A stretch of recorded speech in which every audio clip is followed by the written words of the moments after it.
हे पराक्रमी राजन, स्वर्णलोक में आपका स्वागत है। देखा देखा राजन आपने, ना तो मेरे मित्र की कथा इतनी सरल है और ना मेरे मित्र के सिंहासन तक पहुंचने का रास्ता। इसलिए अभी भी समय है, आप वापस लौट जाइए। घोड़ा बुलवा लूं? बेताल, हमने आपको विक्रमादित्य की कथा सुनाने के लिए कहा था, सिंहासन के बारे में अपने विचार व्यक्त करने के लिए नहीं। लेकिन देवी, मैं तो आपका शुभचिंतक हूँ। ये राजा भोज सिंहासन तक कभी नहीं पहुँच पाएंगे और आप लोगों को व्यर्थ में ही इन्हें कहानियां सुनानी पड़ेंगी। इन्हें तो बड़ा मजा आ रहा है कहानियां सुनकर। देखो बेताल, क्षमा क्षमा देवी, क्षमा। गोलू, ये क्या हो गया? लगता है मेरे बेताल को वापस लाने के लिए करना होगा खेचन बुआ की दी हुई शक्ति का इस्तेमाल, तभी वापस आएंगे मेरे बेताल।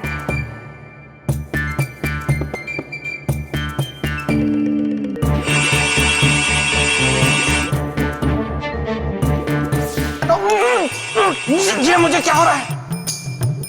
लगता है बेताली ने खेचन शक्ति का प्रयोग कर लिया।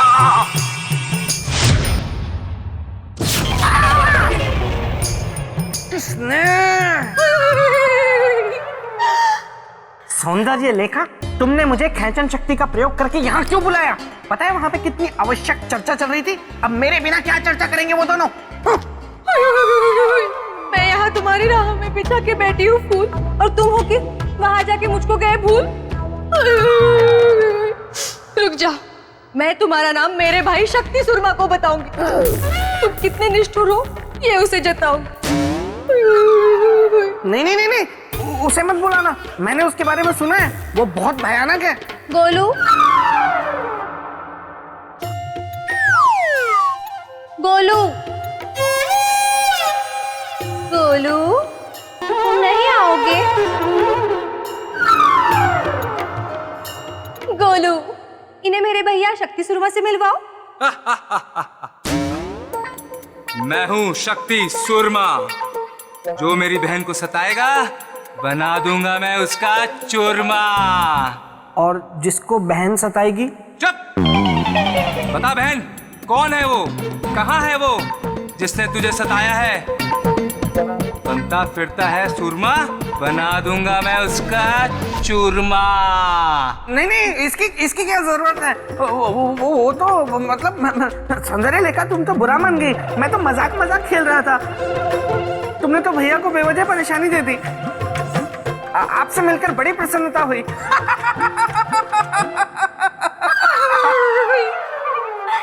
ऐ मेरे हृदय के अतिथि, अगर यही है बात तो बताओ मेरे भैया को कब निकाले विवाह की तिथि? चुप!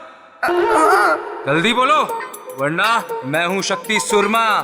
इस बार तो बना ही दूंगा तुम्हारा चूरमा। नहीं नहीं, जब आप लोगों का मन करे, जब आप लोगों का मन करे तब की निकलवा लीजिए अर्थी, मतलब तिथि।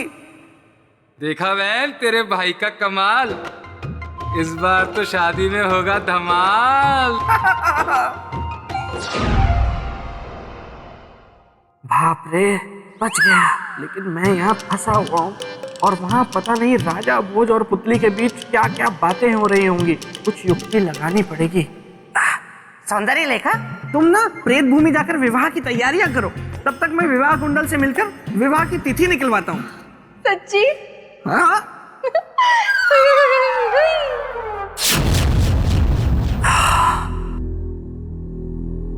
अच्छा देवी, सम्राट के वार से वो विशालकाय जानवर मानव बन गया, उसके बाद क्या? उसके बाद जो सम्राट विक्रमादित्य ने देखा वो बहुत ही कष्टदायी था।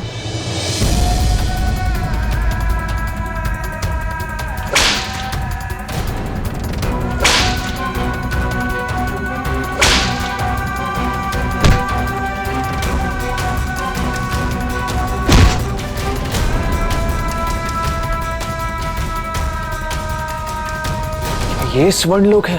हाँ राजन, यही स्वर्णलोक है। इतना निर्मम, क्रूर, कठोर और अमानवीय स्वर्णलोक। सोने की चमक की यही विशेषता है राजन, जो किसी को भी अपना दास बना लेती है। जिन मनुष्यों को आप यहाँ दास के रूप में कार्य करते देख रहे हैं, वे सभी उसी चमक को पाने के लालच में यहाँ पर आए थे और यहाँ आकर यहाँ के राजा यक्षराज के दास बन गए। और अब आपकी बारी है, क्योंकि आप भी उसी सोने को पाने के लालच में यहाँ पर आए। यक्षराज धन तो अवश्य देते हैं, परंतु धन लेने वाले की सवारी भी करते हैं। धन लेंगे तो उसका मोल तो चुकाएंगे ही ना।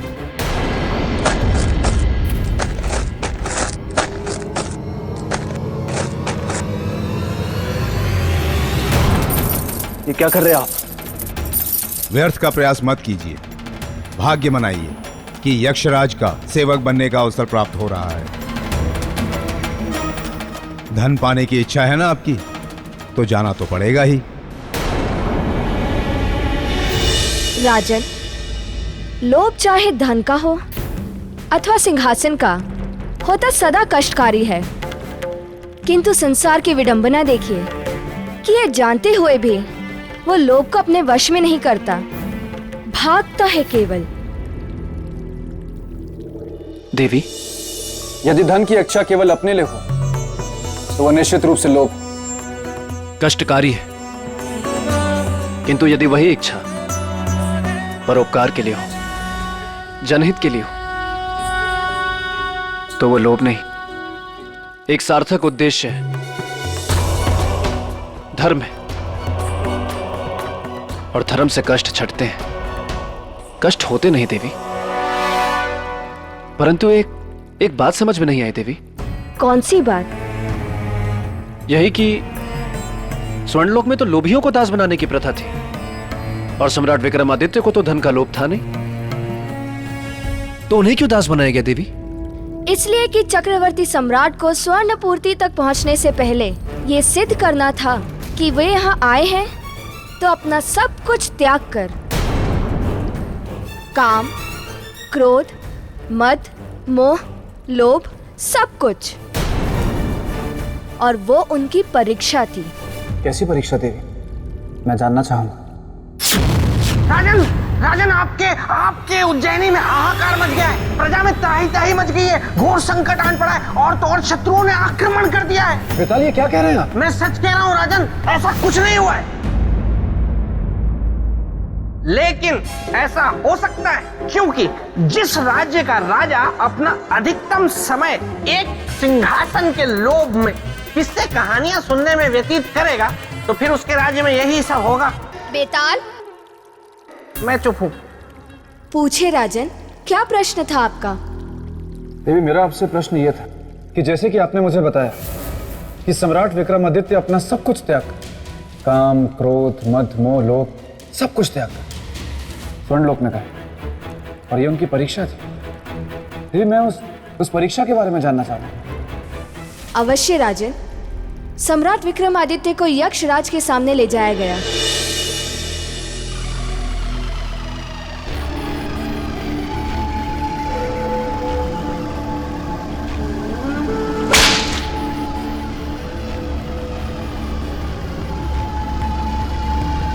आज हमें अति प्रसन्नता है ये देखकर कि आज से हमारा वाहन होगा पृथ्वीलोक का इकलौता चक्रवर्ती सम्राट विक्रमादित्य।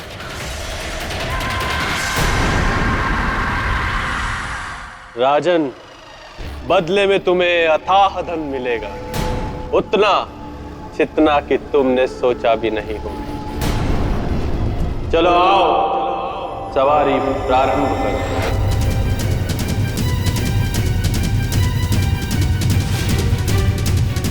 क्षमा करना यक्षराज, पर हम यहाँ धन के लोभ में नहीं आए हैं। प्रत्येक लोभी यही कहता है। रथ खींचो हमारा।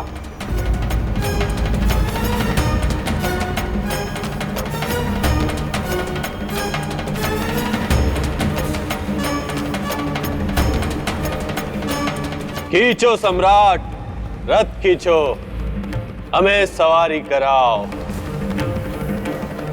ये हमारा एक दास को आदेश है। यदि मुक्ति चाहते हो तो हमारे आदेश का पालन करो। स्वर्ण चाहिए ना तुम्हें? आओ, रथ को खींचो, खींचो सम्राट, खींचो।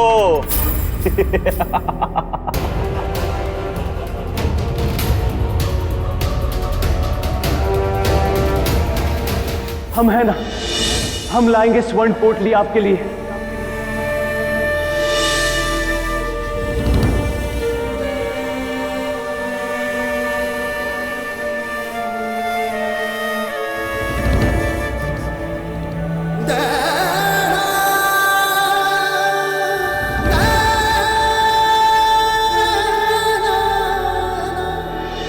चलो राजन।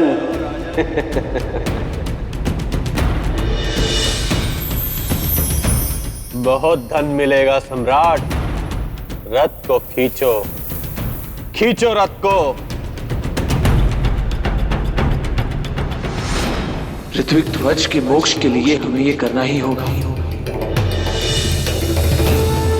किंतु एक बात याद रखना राजन, कि आपको कल के सूर्यास्त से पहले वापस आना है, क्योंकि ऋत्विक ध्वज का जीवन कल सूर्यास्त तक ही है।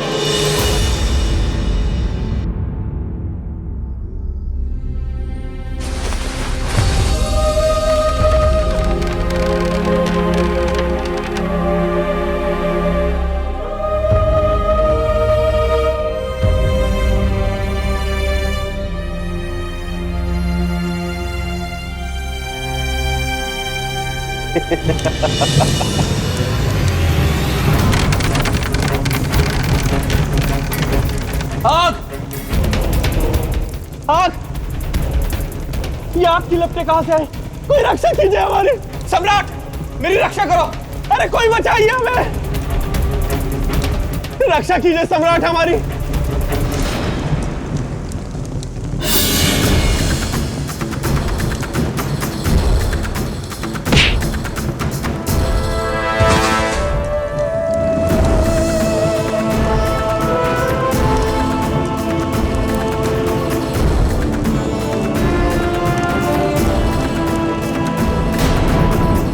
राजन, महाप्रतापी, लोभ से रहित सम्राट विक्रमादित्य का प्रताप देखकर यक्षराज भी चकित रह गए। बेताल, आप फिर बीच में बोले। क्या करूं देवी, जहां मेरे मित्र की चर्चा हो रही हो, मेरे मित्र के साहस और पराक्रम का महिमा मंडन हो रहा हो, वहां मैं ना बोलूं, ये तो फिर वैसी ही बात हो जाएगी ना, जैसे कि सूर्य के बिना उदय हुए ही दिन का निकलना और बिना अंधेरा हुए ही रात हो गई। मुझे मेरे मित्र की बहुत याद आ रही है।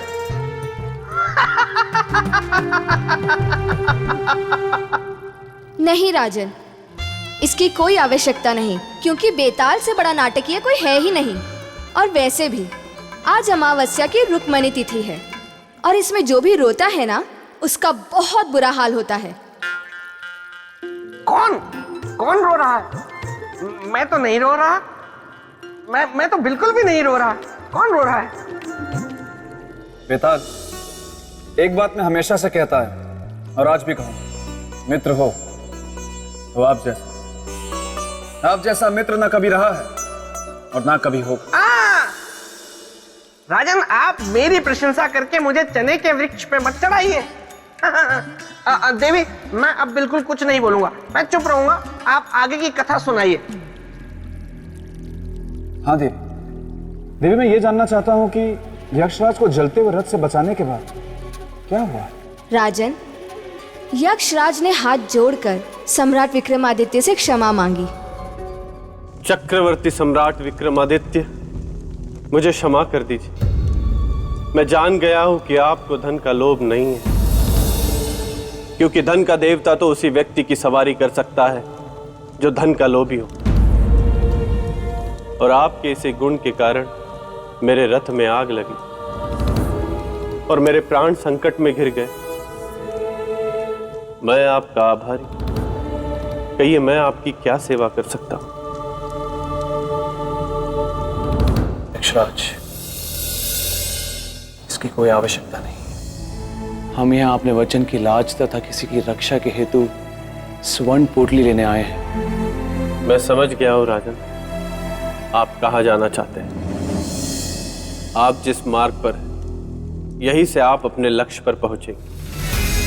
बढ़ते जाइए राजन, जहां न दिखे रास्ता और छा जाए मन पर अंधेरा, रंगों में मिलेगी तब दिशा, यही होगा अवसर सुनहरा। अब मुझे शीघ्र स्वर्ण पोटली लेकर ऋत्विक ध्वज के पास पहुंचना होगा।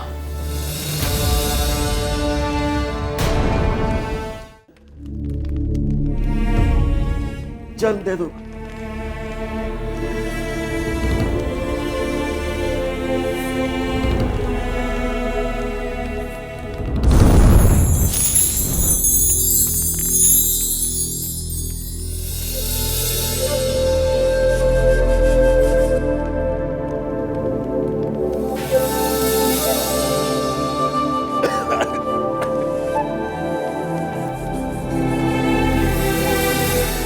ऋत्विक ध्वज अब बिल्कुल शक्तिहीन हो चुका है। यदि सूर्यास्त से पहले सम्राट विक्रमादित्य स्वर्ण पोटली लेकर नहीं पहुंचे तो वो कभी भी ऋत्विक ध्वज को जीवित नहीं पाएंगे।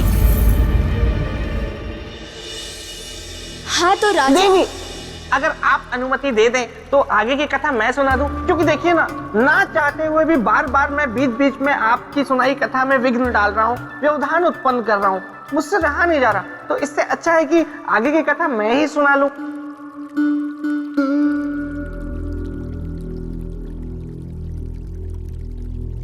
हाँ तो राजन, हुआ यूं कि एक बार मेरे मित्र विक्रमादित्य गुरुकुल पढ़ने गए, तो वहां पे उन्होंने एक बिल्ली को देखा, फिर बिल्ली ने उनको देखा। बेताल, क्षमा देवी क्षमा, मैं भावनाओं में बह गया, इसीलिए ये कह गया। अब नहीं। हाँ तो राजन, स्वर्ण लोक से मेरे मित्र विक्रमादित्य निकले अपने लक्ष्य को पाने के लिए।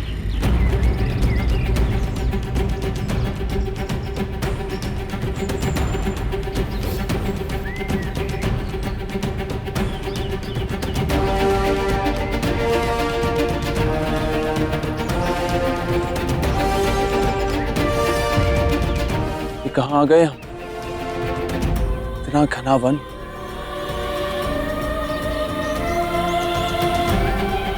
हमें स्वर्ण पोटली यही प्राप्त होगी।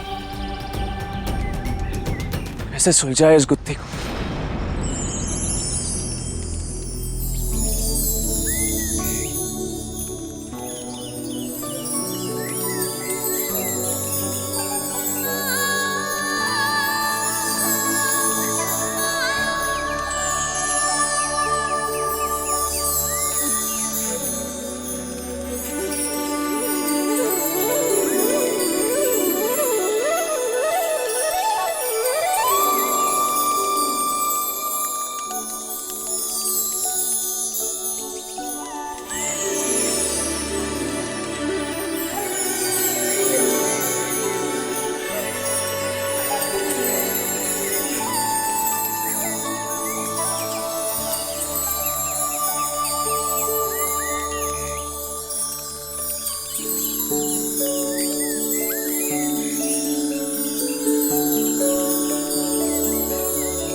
अक्षराज के अनुसार कहीं ये तितली ही तो नहीं जो हमें मार्ग बताएगी।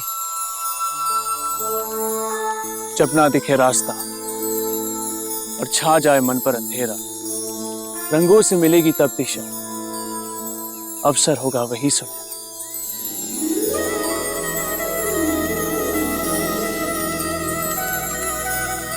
यही है मार्गदर्शन, इसी के पीछे चलते।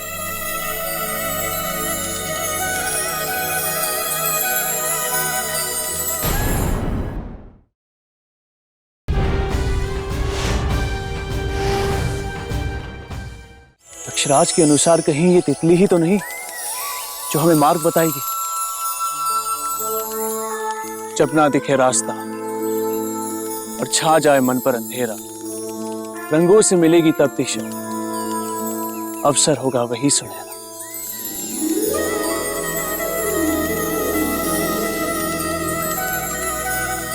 यही है मार्गदर्शन, इसी के पीछे चलते।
राजन, अब आपको मेरे एक प्रश्न का उत्तर देना है।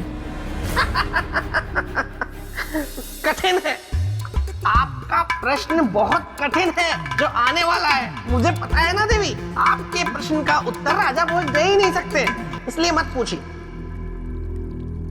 पूछिए देवी।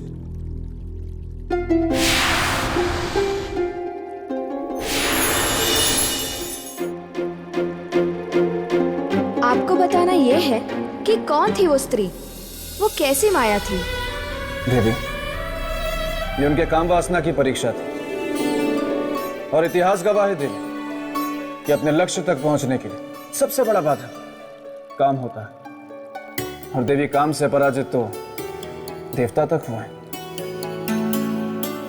मनुष्य किसी भी बाधा को जीत सकता है, लेकिन काम से जीतना उसके लिए मुश्किल ही नहीं, असंभव भी है। अच्छा, कह तो दिया आपने बड़ी सरलता से असंभव, लेकिन असंभव कैसे है ये भी तो बताइए।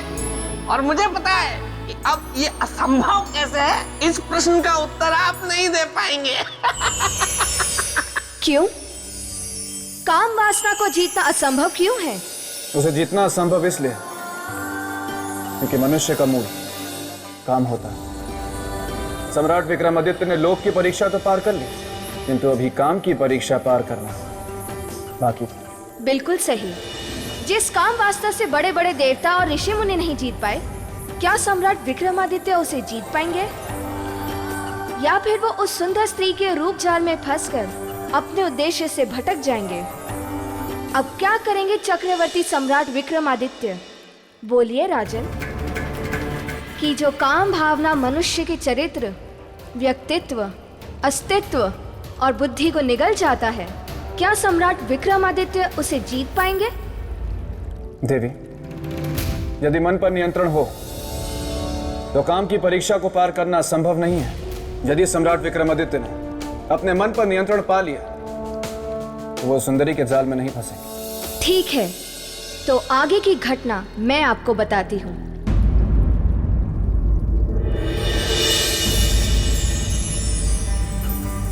आपका स्वागत है विक्रमादित्य। प्रणाम देवी। आप हमें जानती हैं? कौन है आप? प्रकृति की पुत्री, रस, रूप, रंग और सुगंध हूं। रहना चाहती मैं आपके संग हूं। मैंने वर्षों से आप जैसे पराक्रमी त्यागी की प्रतीक्षा की है। अब कहीं जाकर आज मेरी प्रतीक्षा पूरी हुई है। क्या आप अपना सब कुछ त्याग कर मुझे अपनाएंगे? देवी, त्याग केवल एक की खुशी नहीं होती, इसमें एक का दुख और समाज का सुख छिपा होता। हजारों की खुशियां छिपी होती। ऐसी बात करके मेरा हृदय न दुखाए विक्रमादित्य।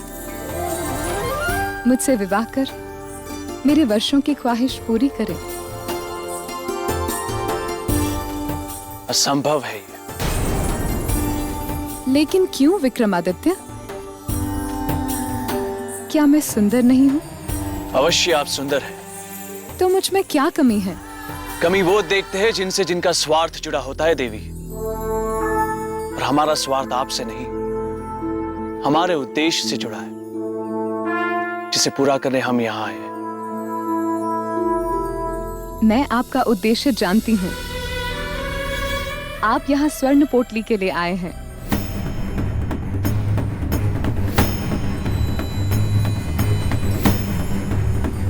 सही जानती है आप। तो आप मुझसे विवाह कर लें और ले जाएं स्वर्ण पोटली। हम स्वर्ण पोटली आपकी कृपा से नहीं, हमारे पराक्रम से प्राप्त करना चाहेंगे।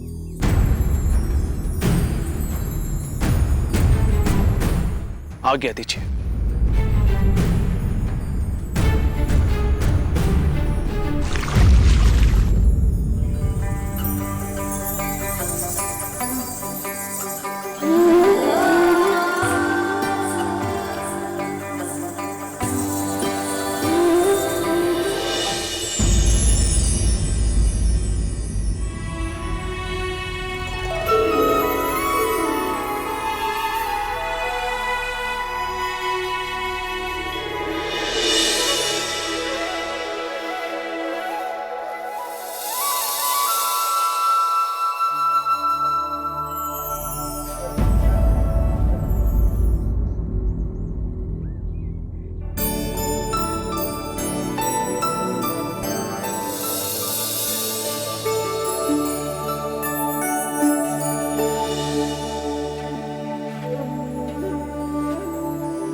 देवी,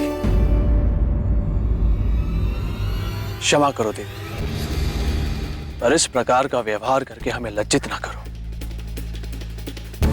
सम्राट, मैं आपको लज्जित नहीं कर रही, मैं तो आपसे विनती कर रही हूँ। आपकी विनती बेकार जाएगी देवी, क्योंकि हम विवाहित हैं और प्रेम हम केवल अपनी पत्नी से करते हैं और सदैव उन्हीं से करते रहेंगे। किसी अन्य स्त्री से प्रेम कभी नहीं। क्षमा कीजिए।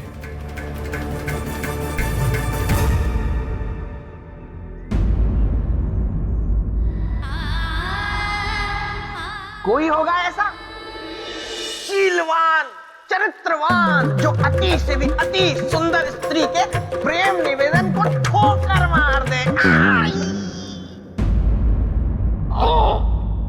बेताला ठीक तो है?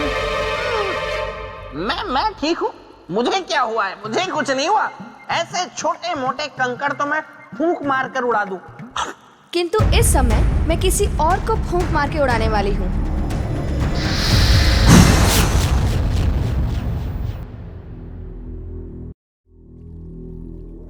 तो राजन, सम्राट विक्रमादित्य ये कहकर वहां से चल दिए कि वे सिर्फ अपनी पत्नी से प्रेम करते हैं, लेकिन इसके आगे जो हुआ वो बहुत ही चौंका देने वाला था।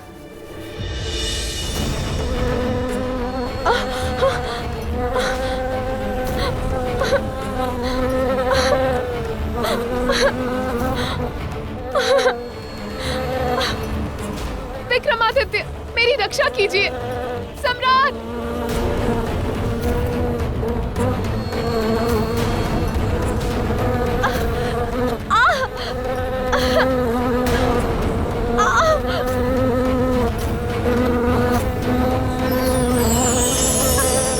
विक्रमादित्य! विक्रमादित्य!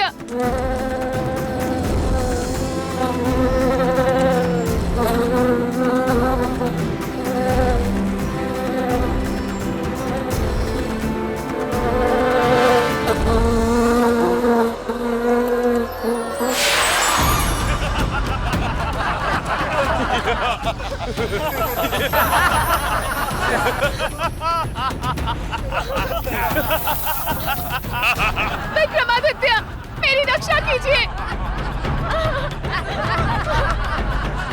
विक्रमादित्य, मेरी रक्षा कीजिए। चिल्लाओ मत, चुपचाप हमारे साथ चलो हमारे राजा के पास, वो तुमसे विवाह करेंगे। किंतु मैं उनसे विवाह नहीं करना चाहती। विक्रमादित्य, मेरी रक्षा कीजिए।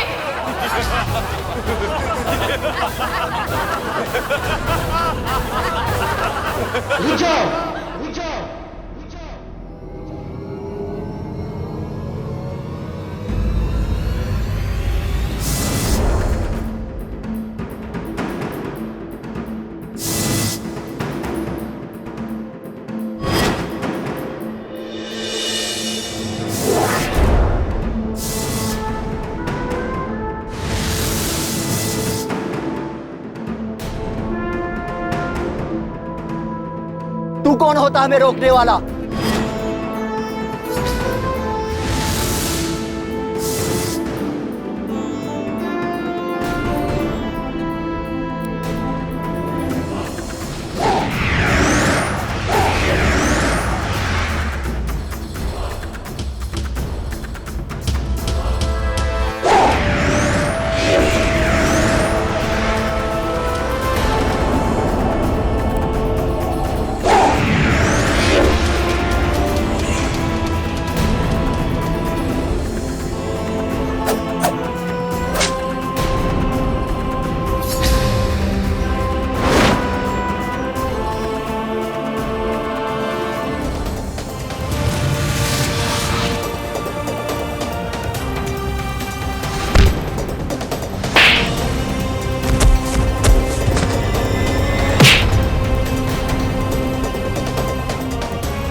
राजन, रूप ने अपना काम कर दिया था। सम्राट विक्रमादित्य उसके रूप पर मोहित हो चुके थे। नहीं देवी, ऐसे त्यागी पुरुष के बारे में ऐसा मत कहिए। क्यों? इसके अलावा और क्या कारण हो सकता है? इसके अतिरिक्त कारण है धर्म। धर्म? हाँ, धर्म। सम्राट विक्रमादित्य ने उस युवती की रक्षा करके अपने धर्म का पालन किया, और स्त्री रक्षा के धर्म का पालन वही कर सकता है जिसकी अपनी इंद्रियों पर बस हो। देवी, स्त्री रक्षा साधारण मनुष्य के बस की बात नहीं। सही कहा राजा भोज, मेरा मित्र था ही धर्म का रक्षक।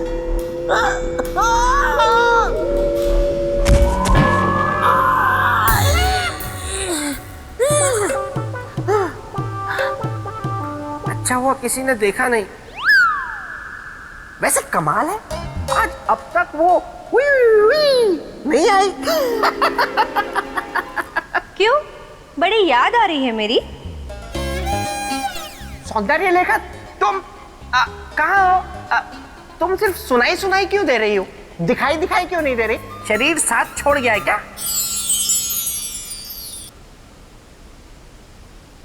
कहाँ हो ये?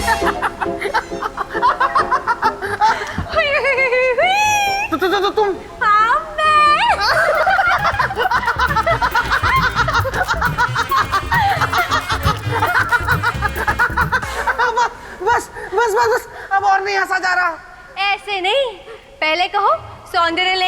मुझे तुमसे प्यार है। हृदय बेकरार है। हाँ बोल दो सौंदर्य लेखा, मुझे तुमसे प्यार है, हृदय बेकरार है। अच्छा सुनो, क्या तुमने विवाह कुंडल को बुलाया? अपने विवाह का मुहूर्त निकाला है? कौन सा विवाह? कैसा विवाह? किसका विवाह?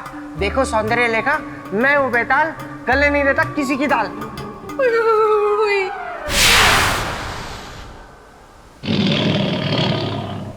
ओहो, अच्छा मुझे बताओ, अगर मेरा भाई शक्ति सुरमा यहाँ आता डोलते डोलते, तो क्या उसके सामने भी तुम यही बोलते? बोलता, और ये भी बोलता कि ऐ शक्ति सूरमा, बना दूंगा मैं तेरा चूरमा। वो होंगे और जो तेरी कद काठी से डर जाते होंगे, लेकिन मैं वो नहीं हूं।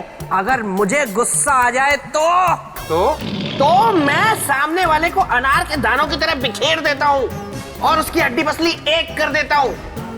और उसके बाद सौंदर्य लेखा, तुम्हारी आवाज थोड़ी भारी नहीं हो गई?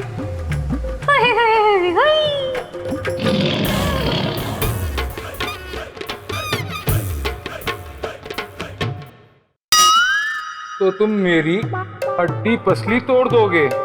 प्रश्न ही नहीं है। मुझे अनार के दानों की तरह बिखेर दोगे? नहीं, मैं तो ये कह रहा था कि अगर किसी ने आपसे ये कहा कि वो आपको अनार के दानों की तरह बिखेर देगा, तो मैं उससे कहूंगा कि मैं तुम्हें अनार के दानों की तरह बिखेर दूंगा और सारे दाने खा जाऊंगा। अच्छा, मैं तो रिश्ता निभा रहा था। कैसा रिश्ता? जीजा साले का रिश्ता। मतलब जीजा साले के साथ मजाक करता है तो साला हंसता है, साला जीजा के साथ मजाक करता है तो जीजा हंसता है। है ना? देखा सौंदर्य लेखा, मैंने अपने साले के साथ कैसा मजाक किया। अच्छा, छोड़ो ये सब फालतू की बातें। विवाह कुंडल जल्द से जल्द यहाँ आएंगे तुम्हारी विवाह की बात करने। और मेरी प्यारी बहना। जी भैया। मेरा ये है कहना कि चलो, पिताश्री याद कर रहे हैं। हाँ, जाओ। वैसे भी कुछ समय के बाद तो तुम्हें हमेशा के लिए यहीं आकर रहना है ना। फिर दोनों साथ में इस पेड़ पर लटकेंगे।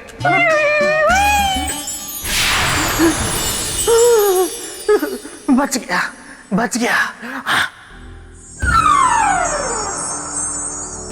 राजन, एक महान योद्धा की तरह, एक महान राजा की तरह, एक महान पुरुष की तरह अपना बल, सामर्थ्य और पौरुष का परिचय सम्राट विक्रमादित्य ने दे दिया।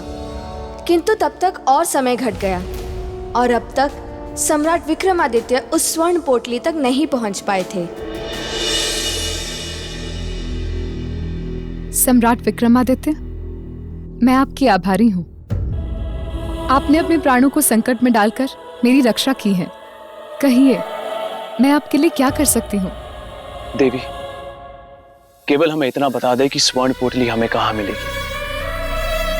स्वर्ण पोटली को प्राप्त करके कल सुबह हमारा पृथ्वीलोक पहुंचना आवश्यक है। समय सीमा के भीतर? ऐसा क्यों? वो इसलिए देवी, क्योंकि महान त्यागी ऋत्विक ध्वज के प्राण संकट में है। यदि ऐसी बात है तो मैं आपको स्वर्ण पोटली का पता अवश्य बताऊंगी, क्योंकि साथ में सावधान भी करना चाहूंगी सम्राट विक्रमादित्य। आगे का मार्ग बहुत कठिन है, आपका जीवन संकट में आ सकता है। हमें इस बात की कोई चिंता नहीं है देवी। महान दानी ऋत्विक ध्वज के जीवन के सामने हमारा जीवन कुछ भी नहीं।